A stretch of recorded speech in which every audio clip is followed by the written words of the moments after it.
How your habits shape your identity, and vice versa. Why is it so easy to repeat bad habits and so hard to form good ones? Few things can have a more powerful impact on your life than improving your daily habits. And yet it is likely that this time next year you'll be doing the same thing rather than something better. It often feels difficult to keep good habits going for more than a few days, even with sincere effort and the occasional burst of motivation. Habits like exercise, meditation, journaling, and cooking are reasonable for a day or two and then become a hassle. However, once your habits are established, they seem to stick around forever, especially the unwanted ones. Despite our best intentions, unhealthy habits like eating junk food, watching too much television, procrastinating, and smoking can feel impossible to break. Changing our habits is challenging for two reasons. 1, we try to change the wrong thing, and 2, we try to change our habits in the wrong way. In this chapter, I'll address the first point. In the chapters that follow, I'll answer the second. Our first mistake is that we try to change the wrong thing. To understand what I mean, consider that there are 3 levels at which change can occur. You can imagine them like the layers of an onion. 3 layers of behavior change. The first layer is changing your outcomes. This level is concerned with changing your results, losing weight, publishing a book, winning a championship. Most of the goals you set are associated with this level of change. The second layer is changing your process.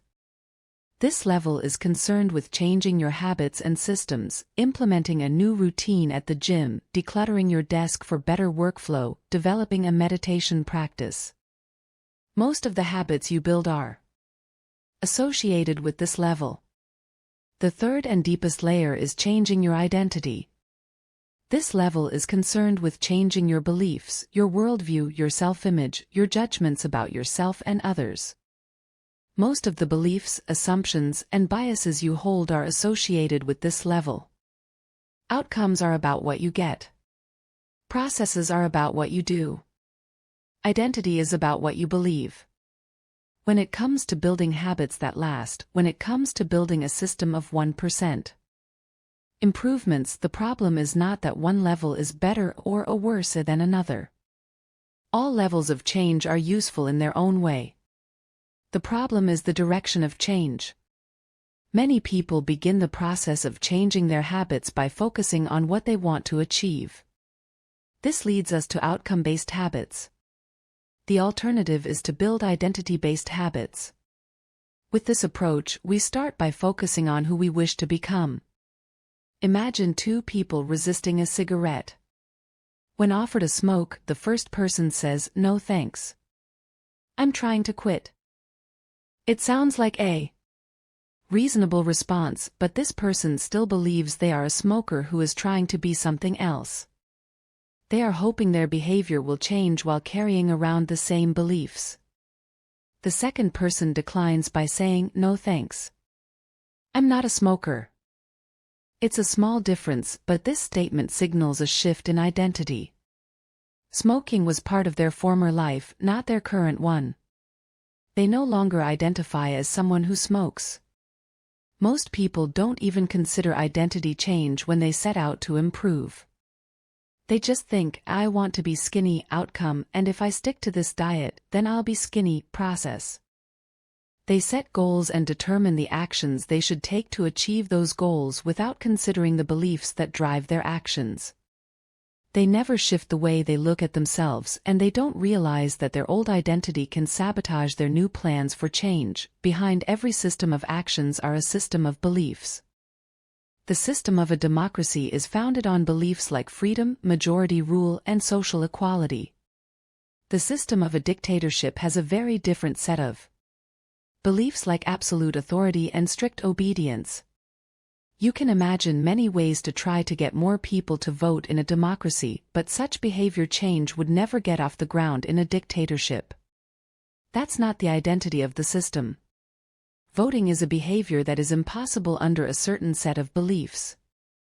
A similar pattern exists whether we are discussing individuals, organizations, or societies. There are a set of beliefs and assumptions that shape the system and identity behind the habits. Behavior that is incongruent with the self will not last. You may want more money, but if your identity is someone who consumes rather than creates, then you'll continue to be pulled toward spending rather than earning. You may want better health, but if you continue to prioritize comfort over accomplishment, you'll be drawn to relaxing rather than training. It's hard to change your habits if you never change the underlying beliefs that led to your past behavior. You have a new goal and a new plan, but you haven't changed who you are. The story of Brian Clark, an entrepreneur from Boulder, Colorado, provides a good example. For as long as I can remember, I've chewed my fingernails, Clark told me. It started as a nervous habit when I was young and then morphed into an undesirable grooming ritual. One day I resolved to stop chewing my nails until they grew out a bit. Through mindful willpower alone, I managed to do it. Then Clark did something surprising. I asked my wife to schedule my first ever manicure, he said. My thought was that if I started paying to maintain my nails, I wouldn't chew them. And it worked, but not for the monetary reason. What happened was the manicure made my fingers look really nice for the first time. The manicurist even said that other than the chewing, I had really healthy, attractive nails. Suddenly I was proud of my fingernails. And even though that's something I had never aspired to, it made all the difference. I've never chewed my nails since, not even a single close call. And it's because I now take pride in properly caring for them. The ultimate form of intrinsic motivation is when a habit becomes part of your identity. It's one thing to say I'm the type of person who wants this. It's something very different to say I'm the type of person who is this. The more pride you have in a particular aspect of your identity, the more motivated you will be to maintain the habits associated with it. If you're proud of how your hair looks, you'll develop all sorts of habits to care for and maintain it. If you're proud of the size of your biceps, you'll make sure you never skip an upper body workout. If you're proud of the scarves you knit, you'll be more likely to spend hours knitting each week. Once your pride gets involved, you'll fight tooth and nail to maintain your habits.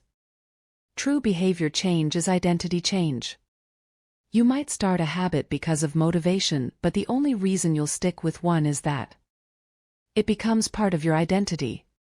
Anyone can convince themselves to visit the gym or eat healthy once or twice, but if you don't shift the belief behind the behavior, then it is hard to stick with long-term changes. Improvements are only temporary until they become part of who you are. The goal is not to read a book, the goal is to become a reader. The goal is not to run a marathon, the goal is to become a runner. The goal is not to learn an instrument, the goal is to become a musician. Your behaviors are usually a reflection of your identity. What you do is an indication of the type of person you believe that you are, either consciously or non-consciously.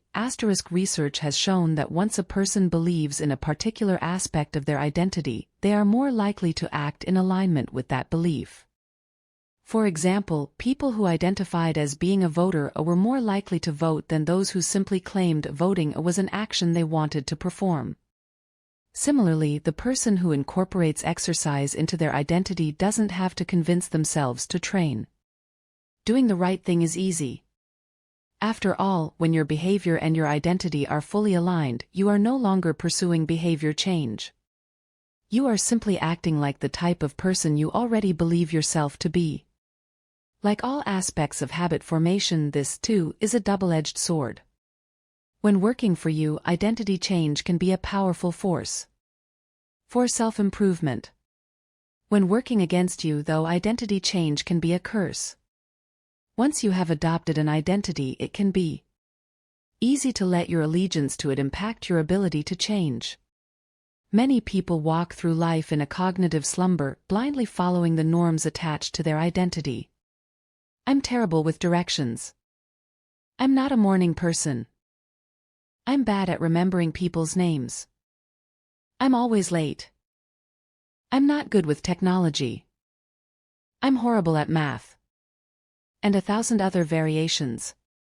When you have repeated a story to yourself for years, it is easy to slide into these mental grooves and accept them as a fact. In time, you begin to resist certain actions because that's not who I am. There is internal pressure to maintain your self-image and behave in a way that is consistent with your beliefs. You find whatever way you can to avoid contradicting yourself. The more deeply a thought or action is tied to your identity, the more difficult it is to change it. It can feel comfortable to believe what your culture believes, group identity, or to do what upholds your self-image, personal identity, even if it's wrong. The biggest barrier to positive change at any level, individual, team, society, is identity conflict. Good habits can make rational sense, but if they conflict with your identity, you will fail to put them into action. On any given day, you may struggle with your habits because you're too busy or too tired or too overwhelmed or hundreds of other reasons. Over the long run, however, the real reason you fail to stick with habits is that your self-image gets in the way. This is why you can't get too attached to one version of your identity. Progress requires unlearning. Becoming the best version of yourself requires you to continuously edit your beliefs and to upgrade and expand your identity. This brings us to an important question: if your beliefs and worldview play such an important role in your behavior, where do they come from in the first place? How exactly is your identity formed? And how can you emphasize new aspects of your identity that serve you and gradually erase the pieces that hinder you? The two-step process to changing your identity. Your identity emerges out of your habits. You are not born with preset beliefs. Every belief, including those about yourself, is learned and conditioned through experience. More precisely, your habits are how you embody your identity. When you make your bed each day, you embody the identity of an organized person. When you write each day, you embody the identity of a creative person. When you train each day, you embody the identity of an athletic person. The more you repeat a behavior, the more you reinforce the identity associated with that behavior. In fact, the word identity was originally derived from the Latin words essentitas, which means being, and identitum, which means repeatedly. Your identity is literally your repeated beingness. Whatever your identity is right now, you only believe it because you have proof of it. If you go to church every Sunday for 20 years, you have evidence that you are religious. If you study biology for 1 hour every night, you have evidence that you are studious. If you go to the gym even when it's snowing, you have evidence that you are committed to fitness. The more evidence you have for a belief, the more strongly you will believe it. For most of my early life, I didn't consider myself a writer. If you were to ask any of my high school teachers or college professors, they would tell you I was an average writer at best, certainly not a standout. When I began my writing career, I published a new article every Monday and Thursday for the first few years. As the evidence grew, so did my identity as a writer. I didn't start out as a writer. I became one through my habits. Of course, your habits are not the only actions that influence your identity, but by virtue of their frequency they are usually the most important ones. Each experience in life modifies your self-image, but it's unlikely you would consider yourself a soccer player because you kicked a ball once or an artist because you scribbled a picture. As you repeat these actions, however, the evidence accumulates and your self-image begins to change. The effect of one-off experiences tends to fade away while the effect of habits gets reinforced with time, which means your habits contribute most of the evidence that shapes your identity. In this way, the process of building habits is actually the process of becoming yourself. This is a gradual evolution. We do not change by snapping our fingers and deciding to be someone entirely new. We change bit by bit, day by day, habit by habit. We are continually undergoing microevolutions of the self. Each habit is like a suggestion: hey, maybe this is who I am. If you finish a book, then perhaps you are the type of person who likes reading. If you go to the gym, then perhaps you are the type of person who likes exercise. If you practice playing the guitar, perhaps you are the type of person who likes music. Every action you take is a vote for the type of person you wish to become. No single instance will transform your beliefs, but as the votes build up, so does the evidence of your new identity. This is one reason why meaningful change does not require radical change. Small habits can make a meaningful difference by providing evidence of a new identity. And if a change is meaningful, it actually is big. That's the paradox of making small improvements. Putting this all together, you can see that habits are the path to changing your identity. The most practical way to change who you are is to change what you do. Each time you write a page, you are a writer. Each time you practice the violin, you are a musician. Each time you start a workout, you are an athlete. Each time you encourage your employees, you are a leader. Each habit not only gets results but also teaches you something far more important: to trust yourself. You start to believe you can actually accomplish these things. When the votes mount up and the evidence begins to change, the story you tell yourself begins to change as well. Of course, it works the opposite way too. Every time you choose to perform a bad habit, it's a vote for that identity. The good news is that you don't need to be perfect. In any election, there are going to be votes for both sides. You don't need a unanimous vote to win an election, you just need a majority. It doesn't matter if you cast a few votes for a bad behavior or an unproductive habit. Your goal is simply to win the majority of the time. New identities require new evidence. If you keep casting the same votes you've always cast, you're going to get the same results you've always had. If nothing changes, nothing is going to change. It is a simple two-step process. 1. Decide the type of person you want to be. 2. Prove it to yourself with small wins. First, decide who you want to be. This holds at any level: as an individual, as a team, as a community, as a nation. What do you want to stand for? What are your principles and values? Who do you wish to become? These are big questions, and many people aren't sure where to begin, but they do know what kind of results they want: to get six-pack abs, or to feel less anxious, or to double their salary. That's fine. Start there and work backward from the results you want to the type of person who could get those results. Ask yourself, who is the type of person that could get the outcome I want? Who is the type of person that could lose 40 pounds? Who is the type of person that could learn a new language?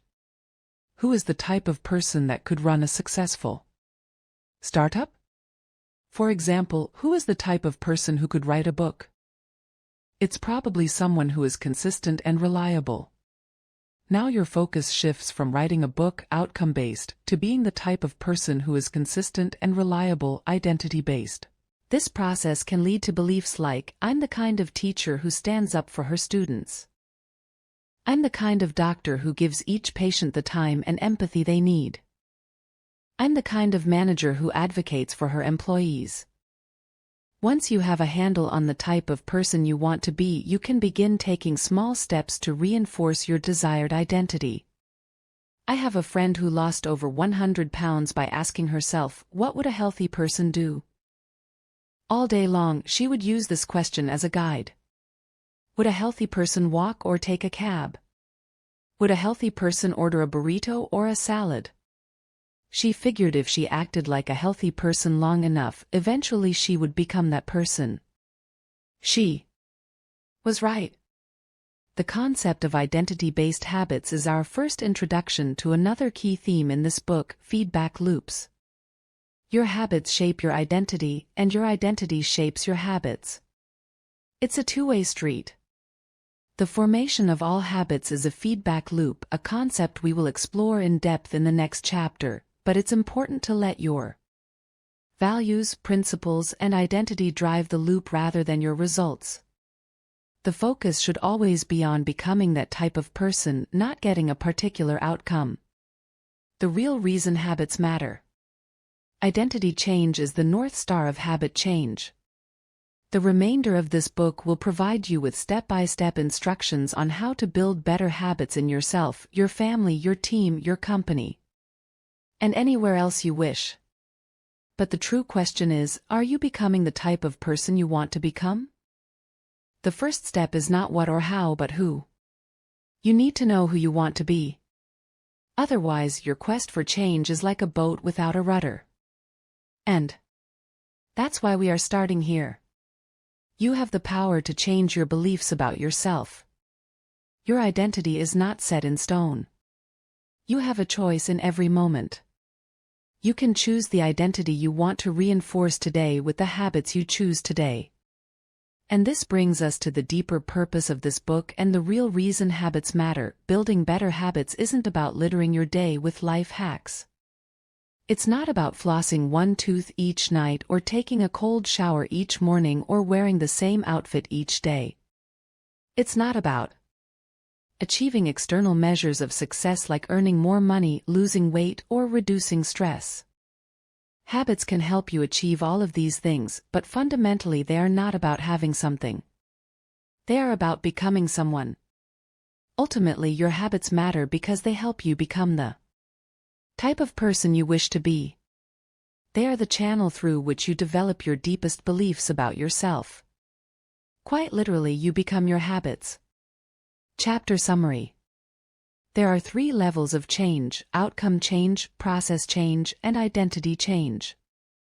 The most effective way to change your habits is to focus not on what you want to achieve, but on who you wish to become. Your identity emerges out of your habits.